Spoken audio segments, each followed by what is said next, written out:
মাগুরায় ধর্ষণের শিকার শিশুটির চোখ খুলে তাকিয়েছে, শারীরিক অবস্থার কিছুটা উন্নতি, 4 আসামি রিমান্ডে।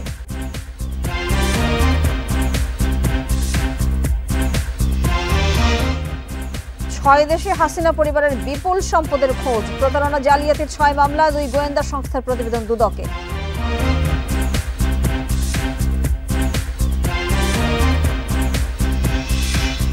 জুলাই আন্দোলনে বাইরের প্রভাব ছাড়াই জননিরাপত্তা নিশ্চিত করেছে সেনাবাহিনী, ভলকার তুর্কের মন্তব্যের প্রতিক্রিয়া।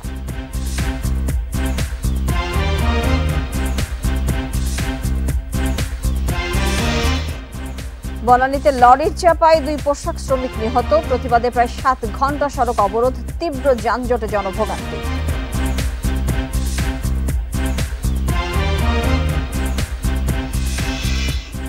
নয় কারখানার 16,387 শ্রমিকের বকেয়া পরিশোধ ভ্যাকসিন করে, দ্রুতই দেওয়া হবে বাকিদের পাওনা।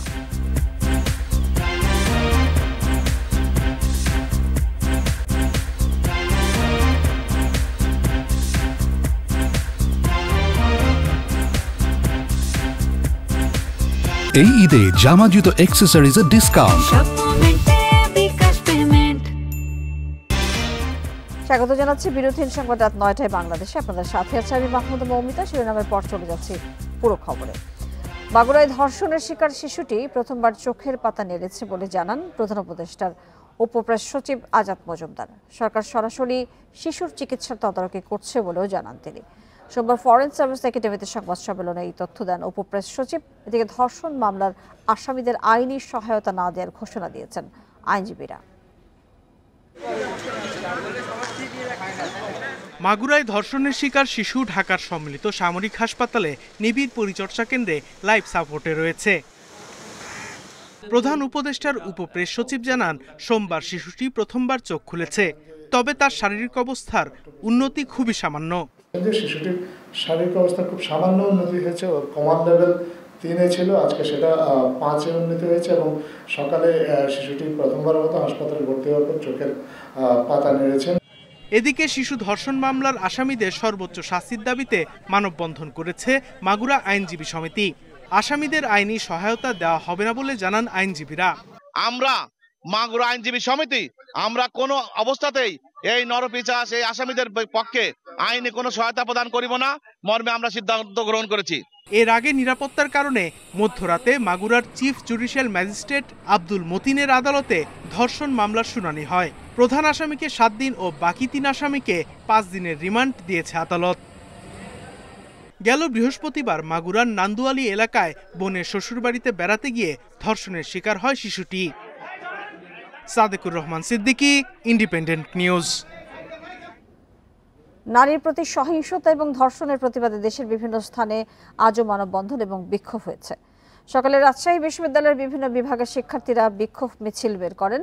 মিছিল নিয়ে প্যারিস রোডে অবস্থান নেন তারা। সেখানে বিক্ষোভ শেষে রাজশাহী ঢাকা মহাসড়ক অবরোধ করেন শিক্ষার্থীরা। সিলেট মহিলা দলের উদ্যোগে মানববন্ধন অনুষ্ঠিত হয়েছে। রাজবাড়ীর পৌর মিলেনিয়াম মার্কেটের সামনে মানববন্ধন করেছে জেলা মহিলা দল। লক্ষ্মীপুরে প্রেস ক্লাবের সামনে ঘণ্টাব্যাপী বিক্ষোভ সমাবেশ এবং মানববন্ধন করেন মহিলা দলের নেতাকর্মীরা। খাগড়াছড়িতে মিছিল থেকে নারীর প্রতি সহিংসতা বন্ধের পাশাপাশি আইনের শাসন কার্যকরের দাবি জানায় জেলা মহিলা দল। মাগুরায় ধর্ষণের সাথে জড়িতদের সর্বোচ্চ শাস্তির দাবিতে মানববন্ধন করেন জেলার আইনজীবীরা। আসামিদের আইনি সহায়তা না দেওয়ার সিদ্ধান্ত নেন তারা।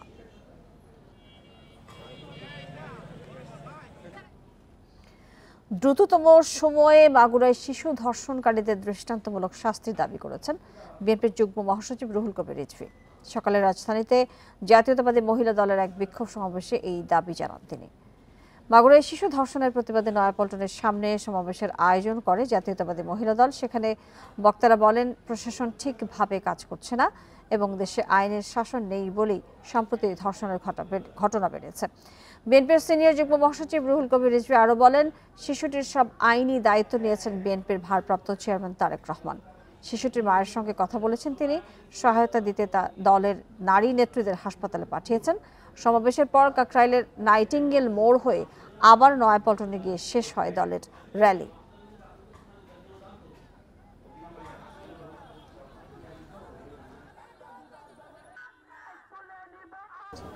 আজকে নারীরা নিরাপদ নয়। আজকে আপনার মেয়েকে স্কুলে পাঠিয়ে তার প্রত্যাবর্তন কিভাবে হবে? সে ক্ষতবিক্ষত হয়ে বাসায় ফিরবে, স্বাভাবিকভাবে বাসায় ফিরবে, তার কোনো নিরাপত্তা নেই। দ্রুততম সময়ের মধ্যে আসিয়ার উপর জুলুমকারীদের দৃষ্টান্তমূলক শাস্তি হয়।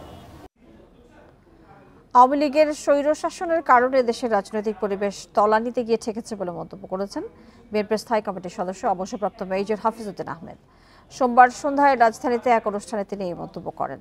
রাজধানীর ইঞ্জিনিয়ার্স ইনস্টিটিউশন মিলনায়তনে লালমোহন ফাউন্ডেশনের ইফতার মাহফিলে প্রধান অতিথির বক্তব্যে তিনি আরও বলেন, একটি নির্বাচিত সরকার এলেই রাজনৈতিক অস্থিরতা দূর হতে পারে। আগামী দিনের সরকারে ভালো মানুষ থাকলে তারা দেশকে মেরামত করতে পারবে বলেও আশা প্রকাশ করেন তিনি। বলেন, গেল 15 বছরে দেশের অর্থনীতি, শিক্ষা, বিচার ব্যবস্থা সহ সব ক্ষেত্র ও প্রতিষ্ঠান ধ্বংস করে দিয়েছে আওয়ামী লীগ।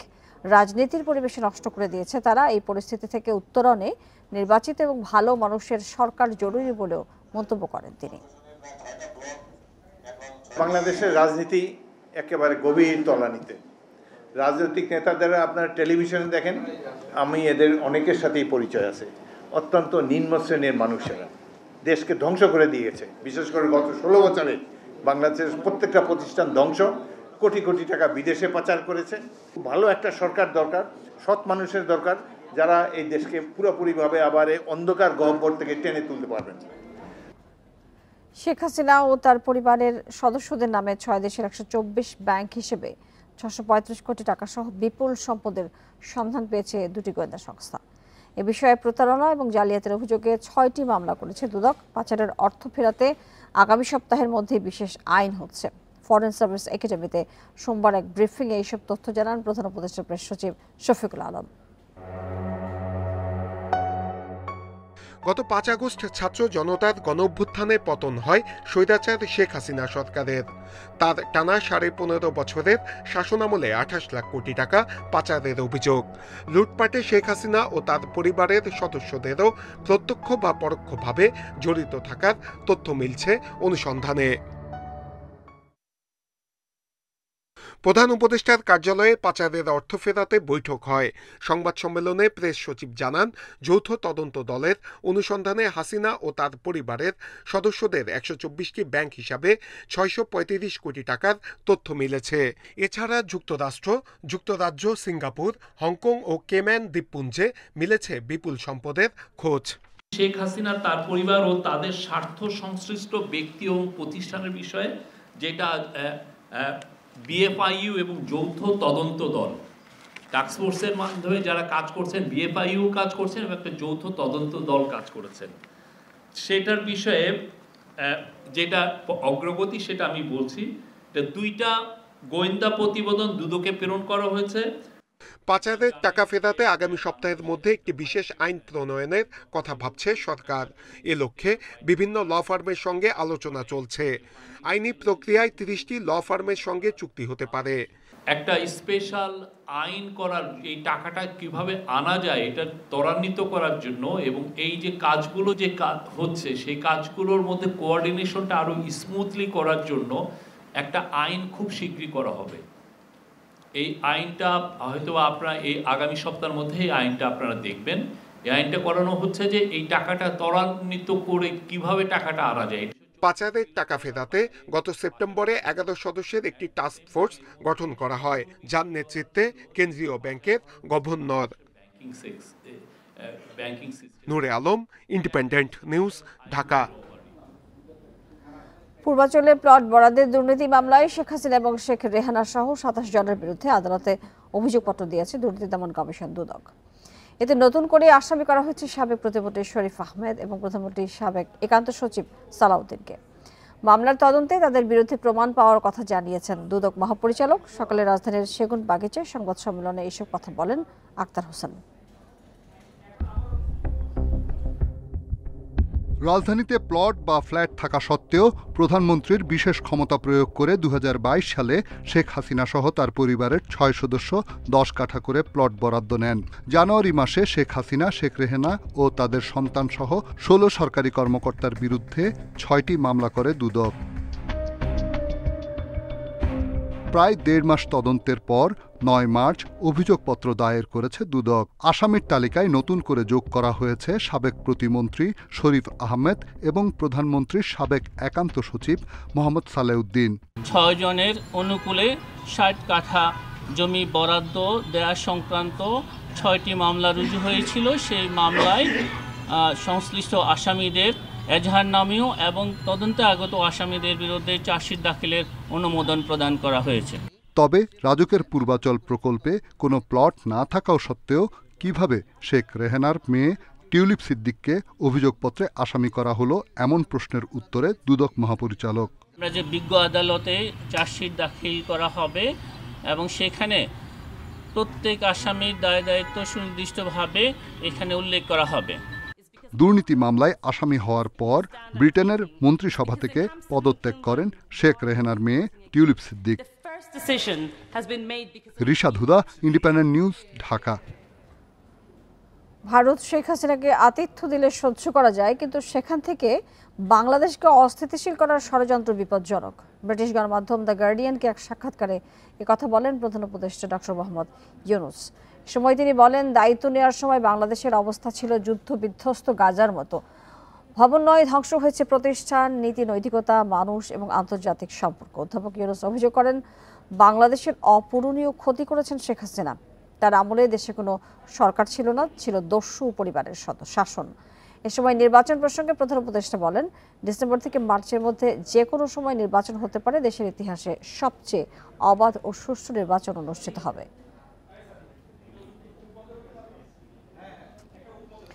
আওয়ামী লীগের বিষয়ে সুস্পষ্ট ফয়সালা করতে হবে সকল রাজনৈতিক দল এবং সরকারকে, এমন মন্তব্য করেছেন জাতীয় নাগরিক পার্টির আহ্বায়ক নাহিদ ইসলাম। এ সময় গণহত্যার দ্রুত বিচার এবং সংস্কারের রোডম্যাপ চান তিনি।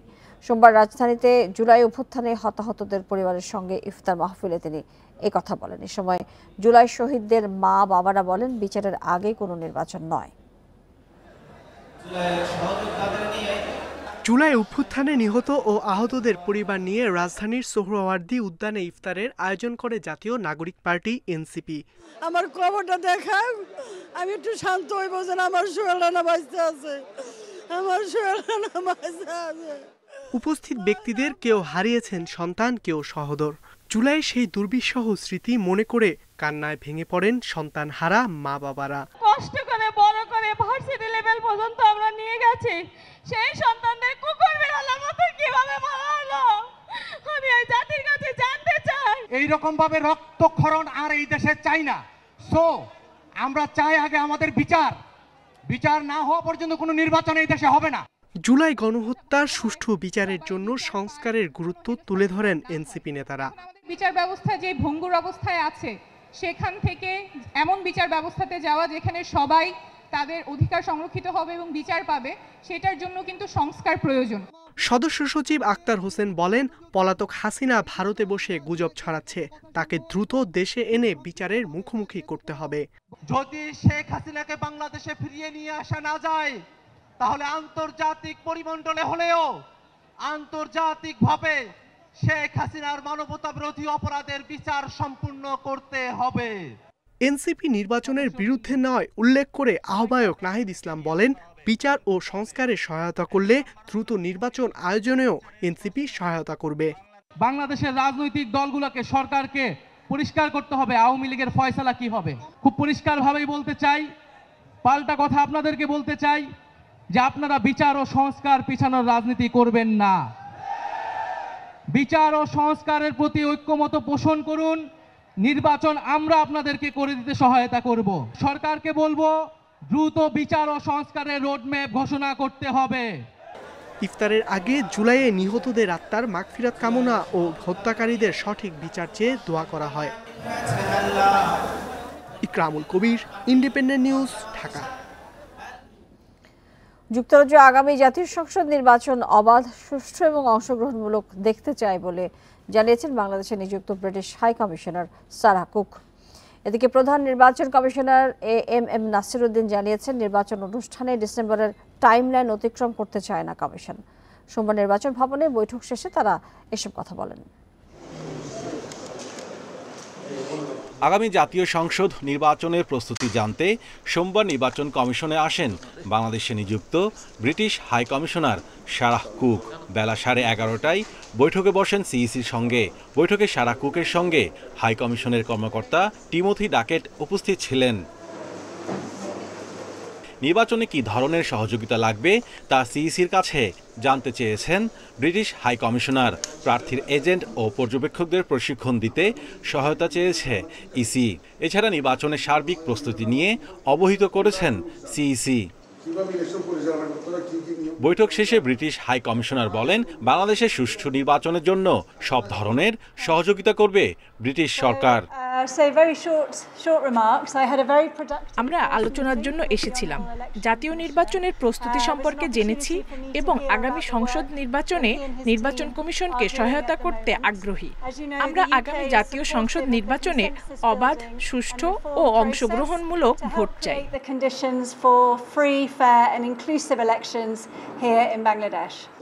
ত্রয়োদশ জাতীয় সংসদ নির্বাচন প্রসঙ্গে সিইসি বলেন, ডিসেম্বরকে মাথায় রেখে ইসি প্রস্তুতি নিচ্ছে।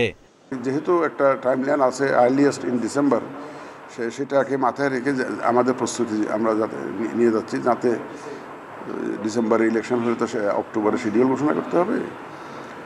তো আমরা যাতে ওই টাইমলাইনটা মিস না করি সেভাবে প্রস্তুতি নিচ্ছি। এটা আমি তাদেরকে বুঝিয়েছি, তারা খুব অ্যাপ্রিসিয়েট করেছে, তারা আমাদেরকে হেল্প করতে চান।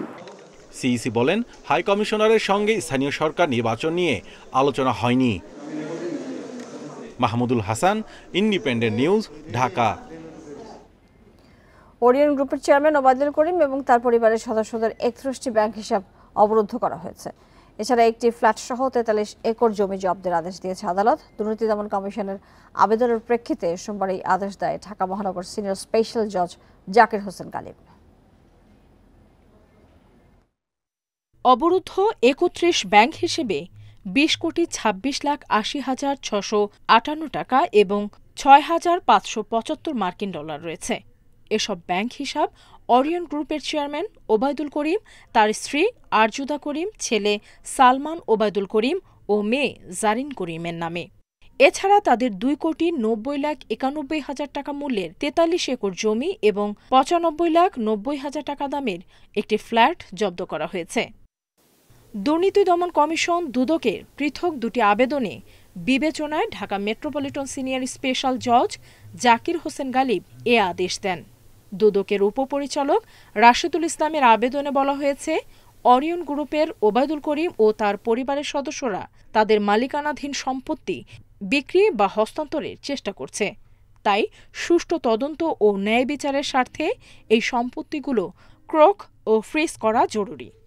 আওয়ামী লীগ সরকার পতনের পর ওরিয়নদের মালিকদের বিষয়ে অনুসন্ধান চালায় জাতীয় রাজস্ব বোর্ড ও সেন্ট্রাল ইন্টেলিজেন্স সেলস সিআইসি।